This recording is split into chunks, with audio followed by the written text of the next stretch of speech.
My name is Brodhi Carracher. The property that we're at now has been in the family for just over 20 years. We've got 120 stud cows plus 80 replacement cattle. Of those is 40 bull calves and 40 heifer calves. So any of our cattle that leave the property go into a few markets, one being export market overseas for our cull heifers. Other females go into other stud herds around Australia, as well as our bulls, which go as stud and commercial size. These go into many herds all over Australia, mainly into Queensland, New South Wales, South Australia and Victoria. Pestivirus is something we've always been aware of. We're always testing for pestivirus to make sure our cattle are clean. I think that cattle producers probably do underestimate pestivirus, the fact that it can be there in their herds without them knowing for a couple of years, many seasons without it popping up until it does potentially rear its ugly head.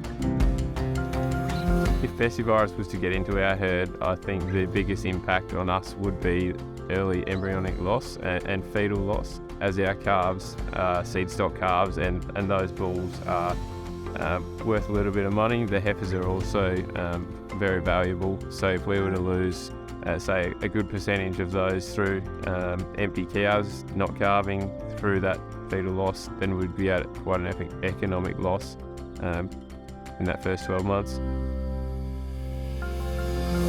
The biggest thing with pestivirus is the fact that it can be such a silent killer or silent robber of profitability in your cattle operation.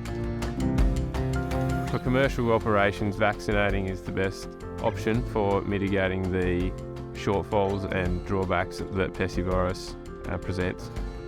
I think the keys to managing pestivirus, firstly, is probably knowing the herd immunity level in your herd, as well as then looking down the tracks of preventative health, including vaccinating with Pestigard. Pestigard is a very easy, very free-flowing vaccination that can be done quite easily in your herd, and combine it with any other management practices that you're doing at the time. So here on our operation, we give our cattle Pestigard 6 weeks prior to joining, just to ensure that they've got good immunity levels through that joining period and risk period for pestivirus. It's very important to us that our animals that leave the property are healthy and free of disease, and we want a good reputation for our cattle going to other herds free of disease and fully protected against any disease they may come into contact in their travels.